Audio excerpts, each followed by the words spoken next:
من فقط یک داستان. روزی در کوچه های مکه رد می شد، دید که پیرزنی کیسه گندم یا جوی داشت، درمانده بود، خم شد، کیسه گندم رو دوشش گذاشت. گفت مادر کمک نمیخوایی؟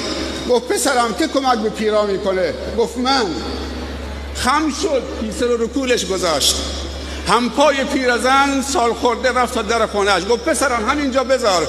گفت نه، میارم داخل. گفت پس برو تو انبار بگذار.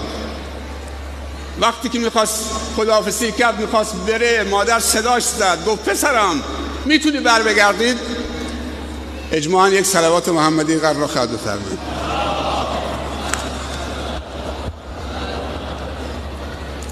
گفت پسرم یه لحظه برگرد. گفت بیا نزدیک پسرم. نرمی گوششو گرفت، آورد گوشش کنار لبش. گفت پسرم تو خیلی جوان مهربونی هستید، خیلی دلپاک و دل ظریف و دل نازک و شفیقی هستید. تو کمک به پیرزنی کردید. من پاداش مادی ندارم به تو بدم، اما یه نصیحت پاداش این خدمت تو مثل دور تو گوشت باشه. گفت بفرما مادر. گفت چند سالی میشه که در شهر مکه مردی جادوگر و ساحر پیدا شده، اسمش محمده. جوانای دلپاکی مثل شما رو گمراه میکنه، برده ها رو بر علیه آقایانشون میشورانه. بیشتر سر راه جوانای دلپاک و صاف و ساده و مهربانی مثل شما و بردگان سبز میشه. من پولی ندارم که به تو پاداش میدم، ولی تو خیلی جوان مهربان و دلپاکید و دلرحیمید.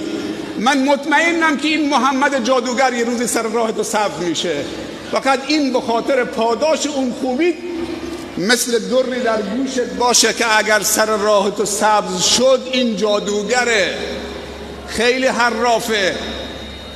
تو رو فریب نده مادرم. این نصیحت از من به تو، پاداش اون کارت. رسول الله صلی الله علیه و سلم مثل یک سرباز متواضع در مقابل ارشدش اینطوری ایستاده.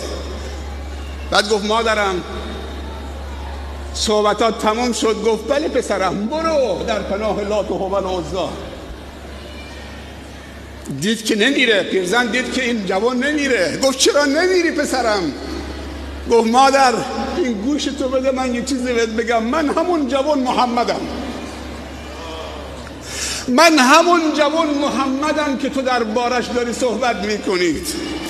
گفت اشهد ان لا اله الا الله و اشهد انک رسول الله. این اخلاق آسمانیه، این اخلاق آسمانیه.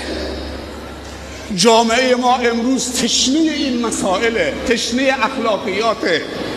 همه چی به اوج رسیده. ما همه نیاز داریم. اونی که در رأسه، اونی که پایینه، بزرگ خدمتگزار مردمه، نه اونی که در بالای مجلس تکیه میزنه.